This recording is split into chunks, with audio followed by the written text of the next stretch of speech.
शक्ती विधेयक जेव्हा आपण समिती स्थापन केली त्या समितीमध्ये मी होते आणि जवळजवळ 18-19 बैठका त्याच्या झाल्या आणि आंध्र प्रदेशने दिशा कायदा त्या अगोदर आणला, तोही हळूहळू पारित झाला.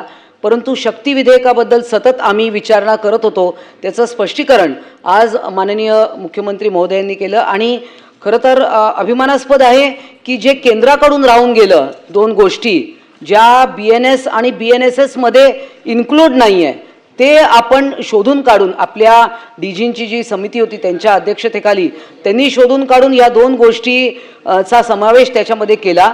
एक तर की ॲसिड हल्ल्यातल्या विक्टिम, म्हणजे पूर्वी ॲसिड हल्ला किंवा इतर केमिकल, पेट्रोल असेल, डिझेल असेल किंवा कुठलंही इतर केमिकल अटॅक असेल तर ते शक्ती कायद्यामध्ये आपण त्याचा समावेश केला होता. पण विक्टिमचं आयडेंटिटी डिस्क्लोज करू नये हे आपण केलं आहे.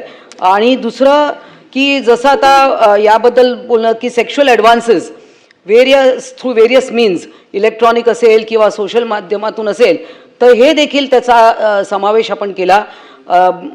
सभागृहामध्ये काही सदस्यांनी स्पर्श याच्याबद्दल उल्लेख केला, परंतु मी आपल्या सभागृहाला सांगू इच्छिते की महिलांना, एखादी लहान मुलगी असेल किंवा महिला असेल कोणी पण, तर त्यांना एक नैसर्गिक एक सिक्स सेन्स आहे विधात्याने दिलेला की तो स्पर्श कसा आहे हे ओळखण्याची.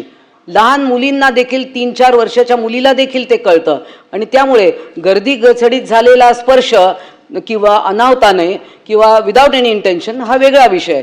परंतु मला वाटतं की यामध्ये आपण एक जनरल आपला थंब रूल आहे की महिला जे सांगते ड्युरिंग हर इंटरोगेशन ते आपण सत्य मानतो आणि हे सगळं याच्यामध्ये इन्क्लूड केलं आहे. त्यामुळे या विधेयकाचं मी स्वागत करते आणि माननीय मुख्यमंत्र्यांचं विशेष अभिनंदन करते की शक्ती कायदा जरी तो आता विषय थांबला असेल तरी पण त्यामधल्या ज्या तरतुदी होत्या त्या आपण याच्यात इन्क्लूड केल्या आहेत. धन्यवाद.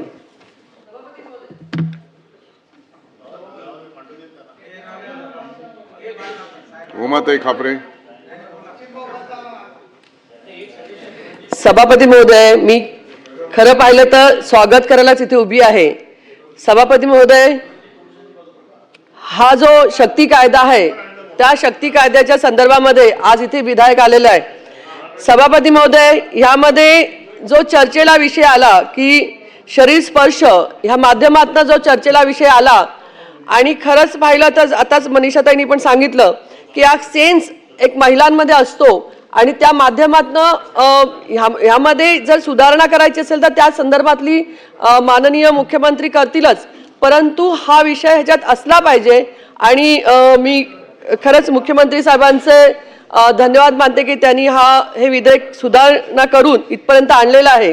त्याचबरोबर गेले कित्येक दिवस झाले आम्ही या शक्ती कायद्याची मागणी करतो आहोत आणि याच्यात सुधारणा आपण करतात.